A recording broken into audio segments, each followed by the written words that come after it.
Alguns anos atrás eu estive pregando na Tailândia, no norte da Tailândia, numa conferência de pastores lá.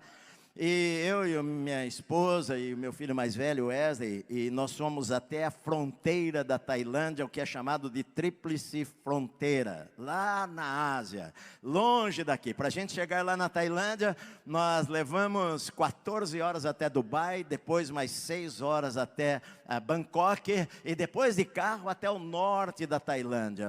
Muitas horas de voo, muitas horas em aeroporto e muitas horas de carro. E lá na Tríplice Fronteira, nós paramos ali perto da guarda, era um lugar alto, e nós estávamos na Tailândia. Do lado direito estava o Laos, e do lado esquerdo Myanmar, antiga Birmânia. E quando eu penso em Myanmar ou na Birmânia, um nome me vem à mente de um missionário chamado Adoniram Judson. Adoniram Judson, ele cresceu nos Estados Unidos por volta do ano 1800. Ele entrou no seminário em 1808. Seu pai era pastor congregacional, depois ele se tornou batista, Adoniram Judson. Ele sentiu um chamado missionário para pregar a povos não alcançados. E ele estava se preparando para o ministério, e então ele conheceu uma moça, ele bateu o olho nela e à primeira vista foi amor à primeira vista. Ele se apaixonou por ela e ele pensou: eu quero ir para o campo missionário, mas eu quero ir casado. E então ele manda uma carta, naquela época, ele manda uma carta para o pai da moça para pedir a moça em casamento. E na carta ele dizia o seguinte, eu vou ler para vocês, diz assim: agora tenho que perguntar, ele está escrevendo para o futuro sogro. Agora eu tenho que perguntar se o Senhor pode consentir em se separar da sua filha no início da próxima primavera, para nunca mais vê-la neste mundo. Se o Senhor pode consentir com a partida e com a sujeição dela às dificuldades e sofrimentos da vida missionária. Se o Senhor consente com a exposição dela aos perigos do oceano, à influência fatal do clima do sul da Índia, a todo tipo de desejo e angústia, à degradação, aos insultos, perseguição e talvez até uma morte violenta. O Senhor poderia concordar com tudo isso por causa de quem deixou seu lar celestial e morreu por ela e pelo Senhor. Pelo bem das almas imortais que perecem por causa de Sião e da glória de Deus. O Senhor poderia concordar com tudo isto na esperança de um dia rever a sua filha no mundo de glória, em breve, com a coroa da justiça, iluminada pelas aclamações de louvor que serão redundadas ao seu Salvador pelos pagãos salvos, por meio dele, do eterno sofrimento e desespero.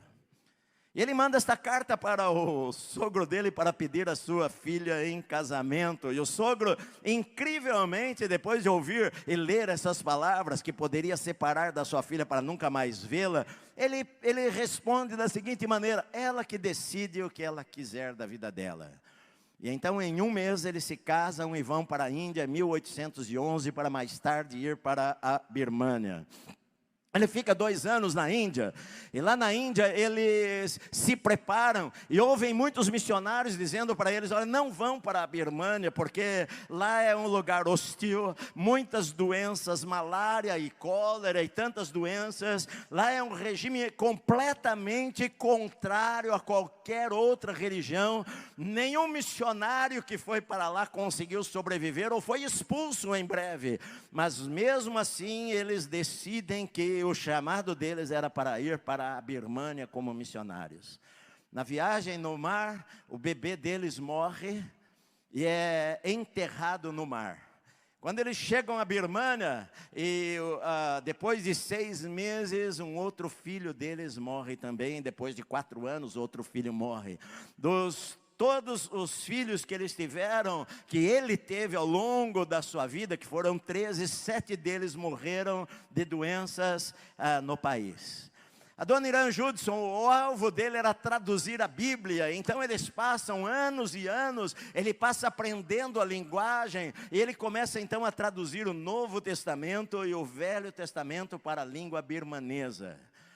Nesse tempo, eles sofrem muitos ataques. Ele vai para o norte do país para conhecer novas regiões, porque em 6 anos apenas um convertido. Eles batizam o primeiro convertido 6 anos depois de estarem no país. Ele lá pesquisando regiões do norte, ele fica sabendo 1 mês depois que a sua esposa tinha morrido e já tinha sido enterrada. Então ele volta para a sua casa, lá na aldeia onde ele estava, na Birmânia, e ali ele visita o túmulo da sua esposa. Ele volta para o campo missionário pregando. E alguns anos se passam, e nesse tempo um amigo dele havia morrido também, a esposa havia ficado viúva, e continuou trabalhando na Birmânia, e evangelizando. Aquela mulher lá continuou pregando, e um dia ele recebe uma carta dela, e ele então resolve, bom, eu estou sozinho na Birmânia, ela está sozinha na Birmânia, quem sabe nós não poderíamos nos casar. Então ele se casa pela 2ª vez com aquela missionária. E eles têm alguns filhos, e os filhos morrem também. Um dia ela fica muito doente, então a única solução é mandá-la para os Estados Unidos para procurar, para se recuperar, tentar recuperar a sua saúde com a brisa do mar. Mas enquanto eles contornam a África, a esposa dele morre no navio também, e o navio então atraca numa ilha chamada Ilha de Santa Helena, e só dá tempo para eles abrirem uma sepultura e sepultar a sua esposa, e o navio continuar até os Estados Unidos. Lá nos Estados Unidos ele fica alguns meses lá, e então ele conhece uma moça também lá, ele se apaixona pela 3ª vez, e o segundo casamento dele demorou 1 mês para se casar. Ele casou-se a primeira vez, demorou 1 mês, o segundo demorou 1 mês também. Agora na 3ª vez ele vai voltar para a Birmânia, e ele conhece uma moça, ele tinha 56 anos, 50 e poucos anos de idade, a moça tinha 29, era uma escritora famosa, tinha muitos livros vendidos, mas ela também se apaixona por ele, e eles resolvem, ele a convida, e ele propõe casamento para ela, e em 1 mês eles estão casados, e ela deixa tudo para trás para ir com ele para a Birmânia, para pregar o evangelho lá também.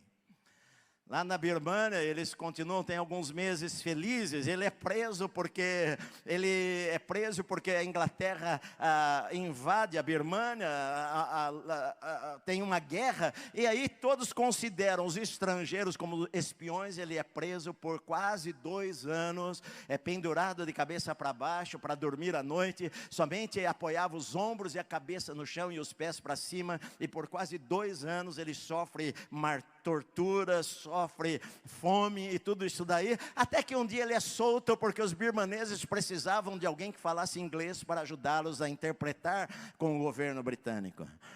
Ele fica muito doente, o final da sua vida. Em 1831, em 1832, ele termina o Novo Testamento, imprime 3.000 Novos Testamentos na linguagem birmanesa. E 2 anos depois, 1834, ele termina de imprimir todo o Velho Testamento, e a Bíblia birmanesa estava traduzida para a linguagem birmanesa, e até hoje é a Bíblia mais usada na Birmânia. Ele fica doente, ele tem 61 anos, então os seus amigos pensam a melhor maneira de tentar curá-lo é mandá-lo de volta para casa. Ele havia voltado para os Estados Unidos apenas uma vez em 33 anos, e esta seria a 2ª vez que ele iria voltar para lá, mas ele morre no caminho, na viagem no mar.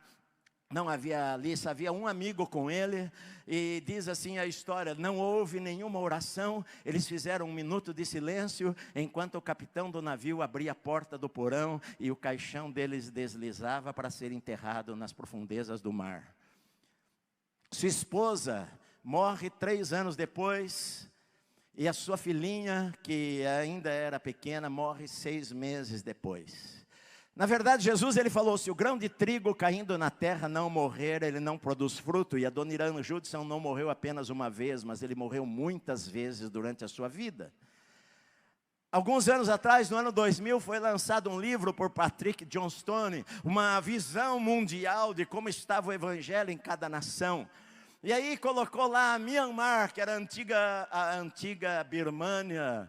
E eles descobriram o seguinte no levantamento, que havia entre os batistas, que era a igreja batista, que ele foi como missionário, havia mais ou menos 3.700 igrejas batistas na Birmânia, dentre os quais mais de 600 mil crentes, que se espalharam por toda a nação. Ele não viu isso daí, ele traduziu a Bíblia, ele viu poucos convertidos durante o seu ministério, ele passou momentos difíceis de depressão, de desânimo, ele passou momentos que ele até pensou, será que eu estou no lugar errado? Será que eu vim para cá por apenas uma ambição minha em ser missionário? Será que eu vim para cá fora do que Deus planejou para a minha vida, no meio de tantas perdas, quando ele estava sozinho, sem a sua esposa, os seus filhos mortos, ele entrou numa depressão profunda, pensando, eu conheço a Deus, eu creio em Deus, mas ele parece que está tão longe de mim. Estava lendo sobre um casal de missionários enviado por uma missão aí, e às vezes hoje em dia não pode nem falar o lugar, porque os tais dos direitos humanos ou culturas acham que vai influenciar a cultura indígena. A moça é a mais nova missionária daquela missão, e o casal está trabalhando hoje, aprendendo uma língua numa tribo indígena, daqui na América do Sul, para traduzir a Bíblia para aquela linguagem. Eles deixaram o conforto da sua casa, eles são missionários americanos, deixaram lá a sua vida, deixaram o seu futuro para trás, e foram trabalhar lá naquela tribo. E alguém perguntou para eles, quantas pessoas falam aquele dialeto? Quantas pessoas, para ter tanto esforço, vocês vão despender anos e anos para traduzir a Bíblia, e para ter uma linguagem para pregar que eles entendam? Quantas pessoas tem lá? E eles falaram, olha, mais ou menos 500 pessoas que falam esta língua. E você pode questionar, e você vai perder a sua juventude, a sua língua, a sua vida para pregar para 500 pessoas. Mas a Bíblia diz que lá no Apocalipse, naquele dia, haverá gente de toda tribo, toda língua, toda nação, clamando e louvando o nome do Cordeiro, e dizendo, digno é o Cordeiro de receber o louvor, a honra, a glória, a majestade. Todas as tribos e nações. Então Deus chama pessoas, meu amado, mas como elas vão se não forem enviadas? A missão da igreja é enviar, mas muitas vezes nós estamos assentados em nossos templos luxuosos, pensando apenas na nossa vida, e hoje nós estamos cansados de ouvir mensagens positivas de que você vai crescer. Eu creio na prosperidade, eu creio que Deus quer te dar uma boa casa, eu creio que Deus quer te dar um bom carro, eu creio que Deus quer te dar abundância, eu creio que Deus quer que você tenha a geladeira da tua casa caindo de comida. Eu creio na bênção de Deus, meu amado, mas nós temos que tomar cuidado para não achar que essa terra é o nosso mundo, para achar que aqui é a nossa vida, porque esta vida voa e passa rapidamente, e daqui a pouquinho você vamos estar diante da eternidade. E o que nós fizemos com o que Deus colocou em nossas mãos? Porque os anos passam, e a gente está na guerra de conquistar coisas. Os nossos sonhos são todos voltados para o dinheiro, todos voltados para nós conquistarmos. Você é importante, você é grande, você vai ser grande, você conquista, você é o melhor vendedor do mundo, você é isto e você é aquilo. Ótimo, querido, que Deus quer abençoar você, mas o que você tem pensado e feito para aquela criança que está lá na China, que está lá na Índia, que está numa tribo indígena lá na África, ou que está numa tribo indígena aqui na América do Sul? O que é que você tem feito? Aquilo abraça o teu coração, aquilo te leva aos teus joelhos para falar, Senhor, tem misericórdia, levanta alguém. E se Deus falar para você, por que que você não vai? O que que você vai responder para Deus? Senhor, deixa primeiro eu cuidar do meu pai e da minha mãe, deixa eu enterrar meu pai primeiro. Senhor, deixa eu despedir-me da minha casa, deixa eu cuidar da minha vida. E Paulo, ele fala o seguinte, como que vão se não há quem envie? Israel ignorou isso daí, a igreja talvez tenha ignorado, esteja ignorando isso também. A fé só vem pelo ouvir a palavra de Deus. Ele diz aqui, porque Como pregarão se não forem enviados? Como está escrito, quão formosos são sobre os pés dos que anunciam coisas boas. Mas nem todos obedeceram o evangelho, pois Isaías ele falou, Senhor, quem creu em nossa pregação? E assim a fé vem pelo ouvir e ouvir pela palavra de Cristo. Paulo fala, olha, Paulo lembra de uma passagem de Isaías, que quando Israel estava em guerra, e então Israel vencia uma guerra, lá vinha um mensageiro atravessando as montanhas, trazendo boas notícias, trazendo, nós estamos livres, Israel venceu a guerra, e Isaías diz, quão formosos são sobre os montes os pés dos que anunciam a vitória, dos que anunciam coisas boas, e Paulo usa isto para falar, olha, quão formosos são os pés daquelas pessoas que vão e saqueiam o reino do inferno, e tiram do inferno pessoas, e anunciam boas novas, e anunciam que um caminho foi aberto, e anunciam que a porta está aberta, é só entrar, e anunciam que elas não precisam mais morrer longe de Deus e serem perdidos para sempre, que Jesus morreu na cruz por elas. Quão formosos são os pés daquelas pessoas que anunciam as coisas boas. Essa semana eu estava falando com a minha esposa de um livro, é que eu estava lá na minha casa, tem poucos livros em português em casa, a maior parte está aqui na igreja, mas eu estava olhando e tinha lá alguns livrinhos lá antigos, estava lá um, Edson e Célia Rebustini, 1983, por esta cruz te matarei, e eu falei para você se lembra desse livro? Claro, como nós vamos nos esquecer deste livro aí, tem na internet para você ler, a história de Bruce Olsen, um rapaz de 19 anos nos Estados Unidos, que sentiu o chamado de Deus para pregar, ele ouviu uma notícia de que garimpeiros estavam invadindo uma terra dos índios motilones na América do Sul, e que foram mortos, expulsos, nenhuma pessoa conseguia entrar entre eles, e ele lendo esta notícia, ele sentiu o desafio, Senhor, eis-me aqui, e ele então compra uma passagem, ele tinha pouco dinheiro, ele comprou uma passagem de vinda para a América do Sul, para a Colômbia, os índios ficavam entre a divisa, Colômbia e Venezuela, ele compra a passagem com alguns poucos dólares no bolso, e ele consegue com a sua mochila nas costas,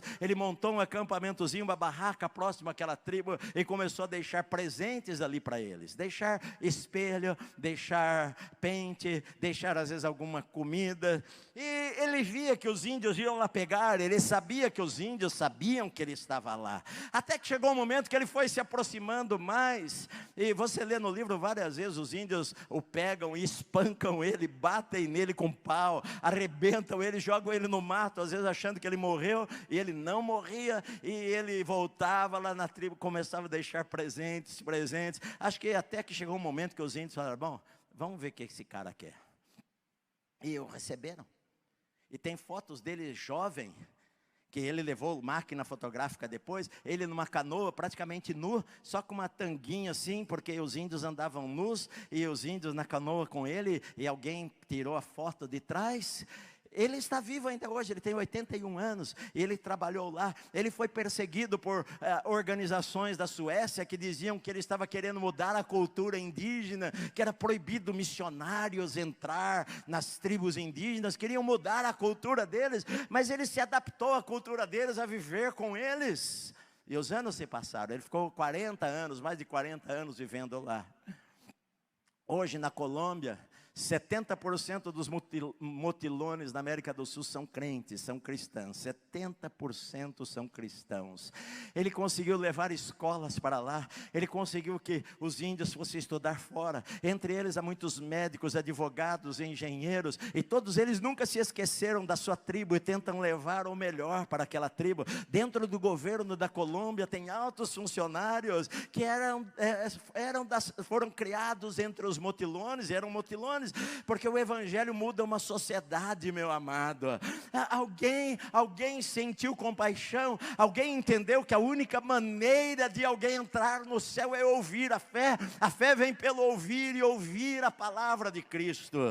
Agora, Israel ignorou as predições das Escrituras, Israel como nação ignorou o que Deus falou nas Escrituras, porque eles próprios não creram. Paulo fala aqui, olha, mas nem todos obedeceram o evangelho foi pregado pelos apóstolos, Mas como nação eles rejeitaram, nem todos obedeceram.